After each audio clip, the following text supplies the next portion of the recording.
They say that broken focus, broken life. And of course, remember, every Friday we take it lightly. We give you pick-me-ups, stories and conversation. And this morning, we are honored to have, as always, Dr. Wale Akinyemi to talk to us about focus, power of focus. Good morning. How you doing? Very fine. Great. Thank you for joining us on Thank you for having me. Right. Power of focus is what we are talking about this morning. And I remember you saying one time that broken life or broken focus, broken life. What do we mean by the power of focus? And we are focusing on what? Focusing on where you want to be. Focusing on how you want to be remembered. One of the things I'm very particular about, one day I read a verse in the Bible that said David served the purpose of God for his generation. And that really got to me. And I said, you know, when all is said and done, I want to be that guy that lived my life to the full. I want to be that guy that, like, you know, our vision in our company is, which is my personal mantra, transforming Africa one mind at a time. Transforming Africa one mind at a time. That sounds to me like focus. Trained focus. We're very, very focused on that. Right.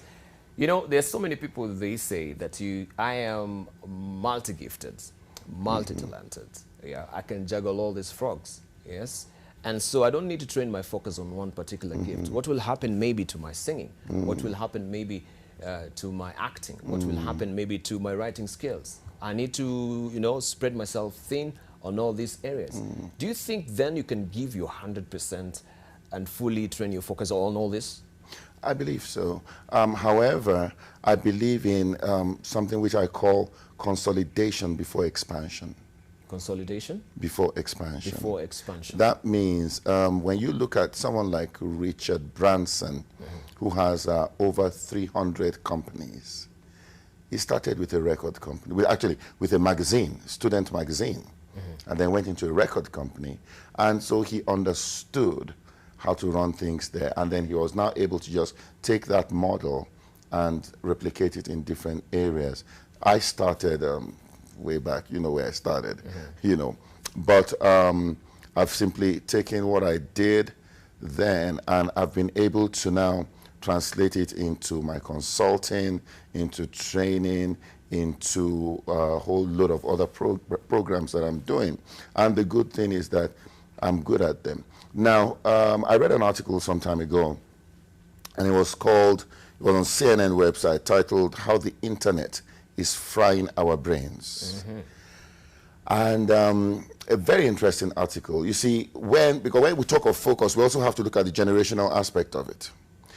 When I was younger, if I was writing a letter, I started from the beginning, wrote it through, finished, and I focused on one thing, okay? But we have a generation today.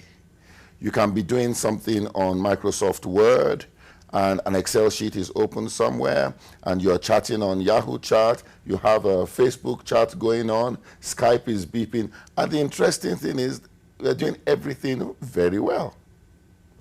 So there's also the generational thing, because it becomes counterproductive. We just finished a program for companies on how to manage Gen Ys, all right? And if I think the definition of focus also has changed over the years, because for my generation, it was one thing at a time. But you have a generation today who, by default, can do many things at the same time and do them well. But don't you think goose is being cooked at the same time if we have all these multiple windows being open? Because now we are raising a generation of scatterbrains. They can hardly concentrate, right? You are talking to someone, he's on his phone. You are at home with your wife, she's on her phone, you know, tweeting and on Facebooking and, you know, checking the mails. They cannot concentrate.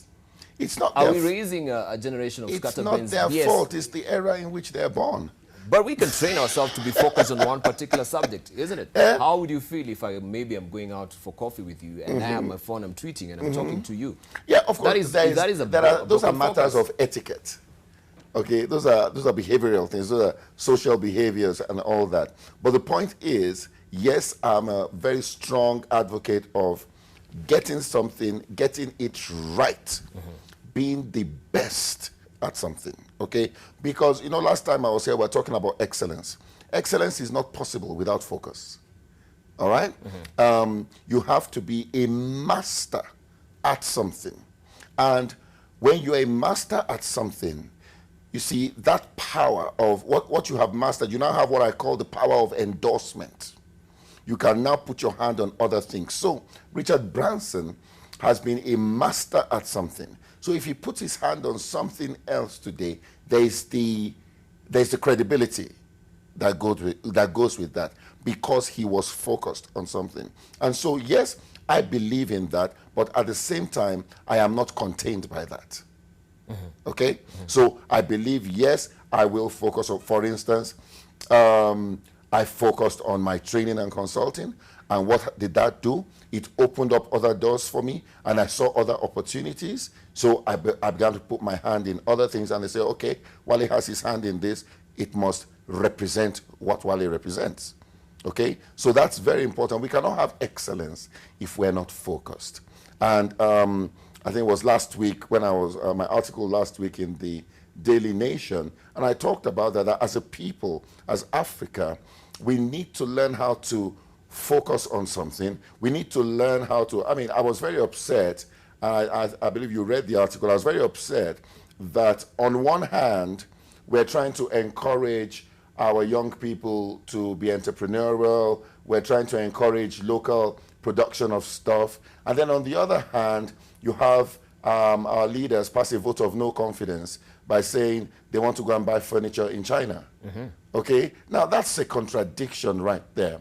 And what are we focusing on? Of buying Kenya, build Kenya. Build, exactly. Yeah, so that's a contradiction right there. And we have to be careful so that we're not sending out conflicting signals.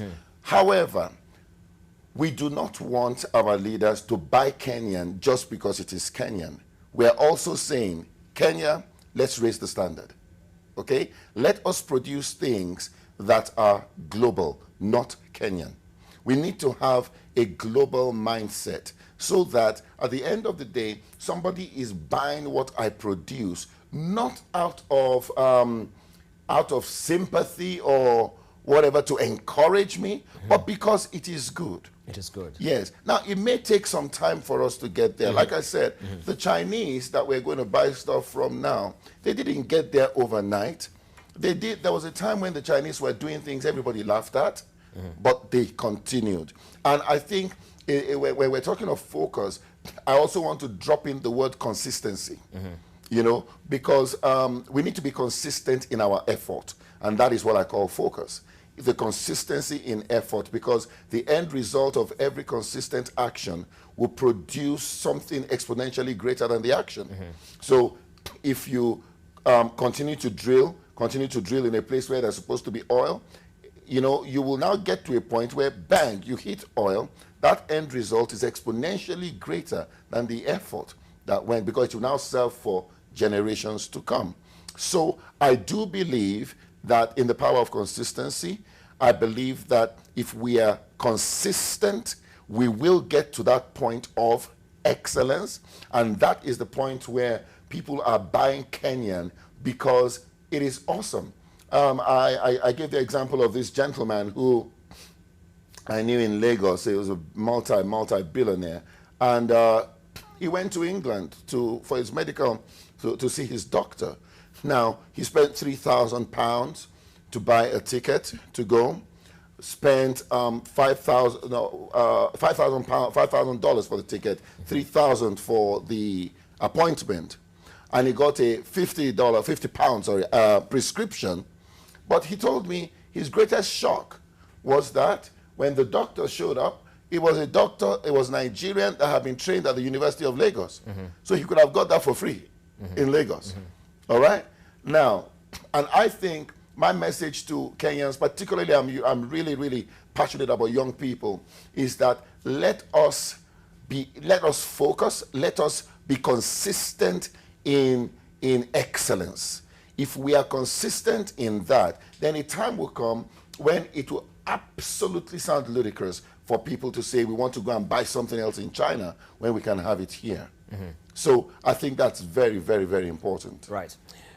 Talk to me about of course we have the pie theory and the quadrant theory, and there's a man called David Essel. He's come up with the one theory concept, you know, where you train all your focus on one particular thing, as you say, to perfect it. And you've seen world over, be it in sports, we have a Tiger Woods who's really even been going to the gym to try and be, you know, brawn a bit to make that perfect swing. You know, you try and perfect your skill.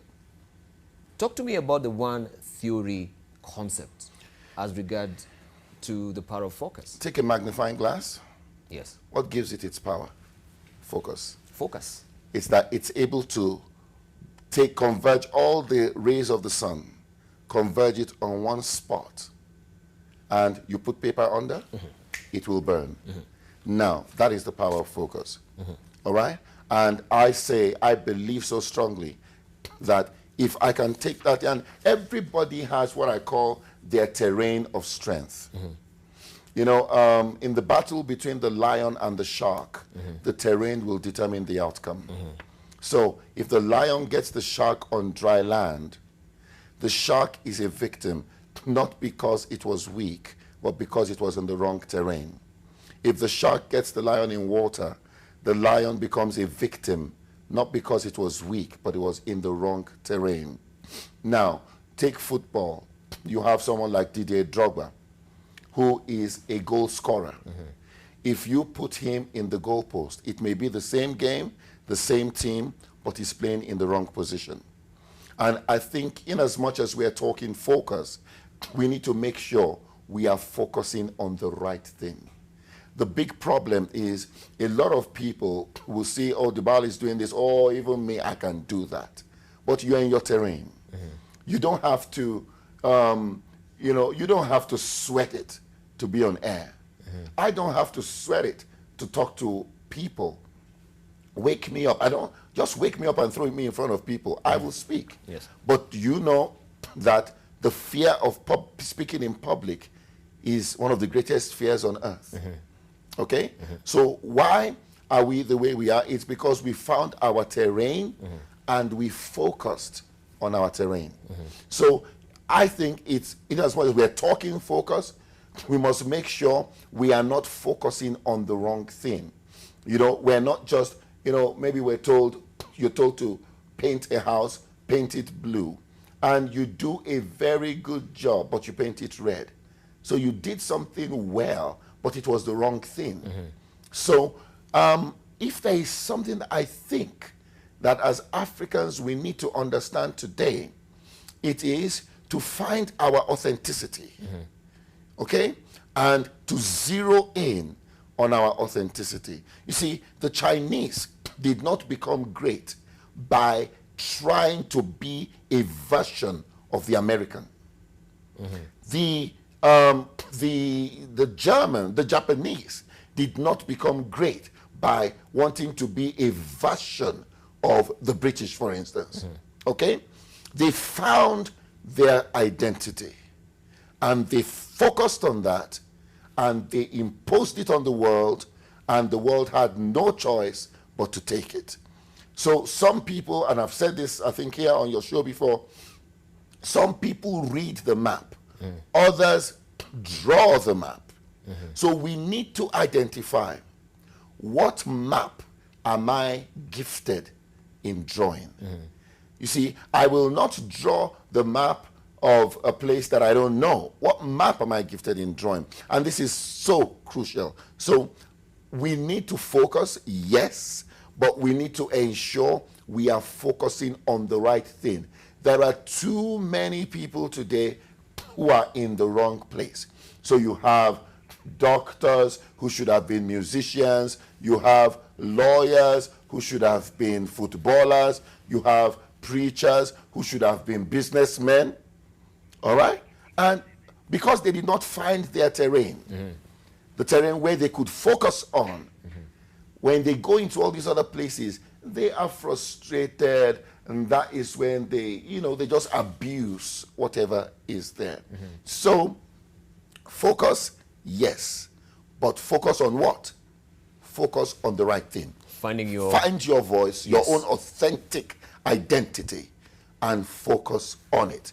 I have, let me tell you, when I speak, I cannot stand still. Even now, it's you know, getting me to, when I was young, if my mother wanted me to sleep, she just got me to sit down for 3 minutes and I slept.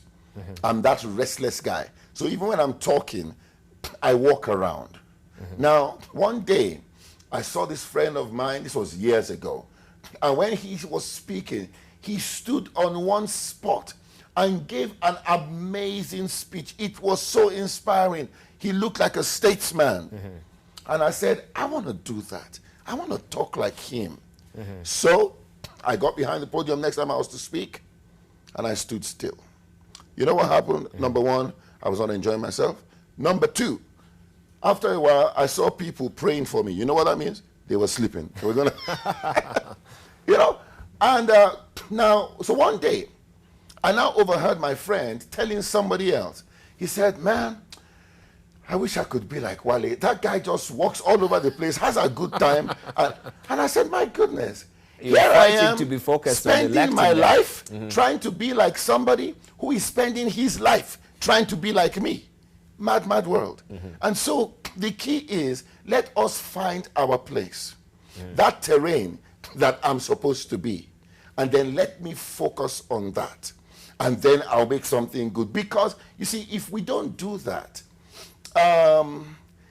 you can spend, a lot of people are spending the rest of their lives administering a prescription for a wrong diagnosis.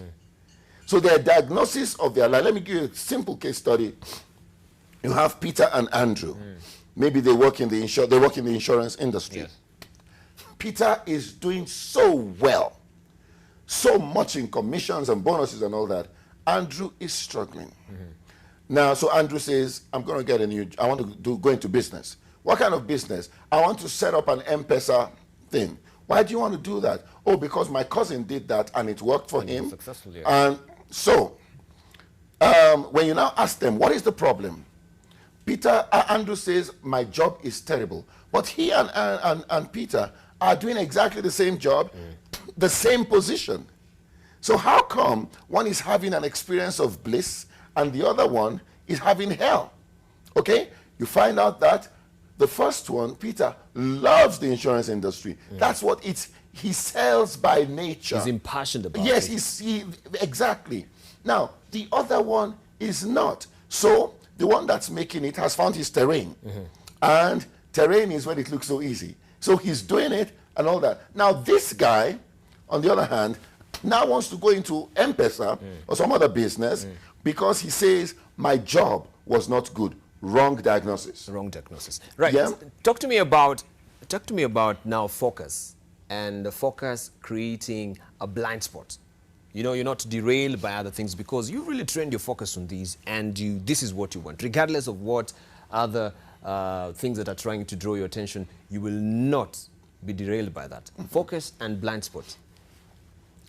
Yeah, you know, just like anything, I believe it is possible to be too focused on something, you miss out on other things. So does focus create blind spots? For instance, you may find someone who is so focused on his job that he has missed out on the needs of his family. Okay? And so he gets very successful at work and wakes up one morning and realizes he lost it at home. So even as we are being focused, I think what is important is we have a big picture and then we have small pictures. While you keep your eye on the big picture, keep your hands on the small pictures. So what do? Fast forward. In my old age, what do I want to see? I want to see that I've made a great impact on the continent of Africa, but I don't want to save the world and lose my family. So I ensure so I've painted that picture. I have a picture of where I want to be. it's all encompassing. Because, you know, sometimes we think it is either or, but I'm a firm believer that we can have it all. I never get sick. I am a very healthy person, but I don't indulge myself in self-destructive behavior. I spend a lot of time with my family when I can. All right, that, you know, those are very important things. So they are part of my big picture. All right. So as I'm focusing on the big picture, I must never lose sight on the big picture, even though I now have my focus on these smaller pictures. All those smaller pictures must lead me to the big picture. So in that sense, I have avoided that blind spot because, yes, I have the small things I'm focusing on, but I have the ultimate picture of success of where I'm going. Yeah. The good book says, finally, as we're winding up, that if thy eye be single, then the whole body will be full of light. the whole body will be full of light. Can you try and explicate that for us as we're winding up? When you are focused, you will become excellent. When you're focused, let me say that, when you're focused on the right thing, yes, in your terrain, then you will become excellent, and then you will become the focus of others. You see, people ask you and I to mentor them because we focused on something, they have seen us succeed at it, and they now want a piece of what we have. So we now become a focus. All right. So I believe if we will focus, if your eye be single, you focus on that thing, on that big picture you want to attain, then it will shut out all the distractions. It will govern. You know, I told you I wake up, I go to bed at 9:30. I wake up, my day starts at 2:30 a.m. Okay. Now, why does my day start at 2:30 a.m.? I have a big picture. I have a picture of where I want to be when I'm 80, when I'm 90. I have a picture of where I want to be. And this is the time to begin to plan for that. So my eye is single on the big picture. And then I work my way back. It's like the architect. The house is complete in the mind of the architect before it is ever started. A lot of people plan parties, plan weekends, plan vacations. They never plan their lives. Fantastic. Always a treat having you on AM Live. Thank you so very much. I really do appreciate it. Thank you. Been speaking to Dr. Wale Akinyemi, training our focus. What is the big picture of your life? Is your eye single? Yeah, it says that if your eye is single, then your whole body is full of light. Remember also, we're training our focus this morning on the Makueni by-election that is happening right now. Voters are streaming in to cast their votes, and we'll be covering that for you live, wall-to-wall coverage right from Makueni, where NTV's Andrew Cheng is standing by. We take a short break right now, but we'll be back momentarily.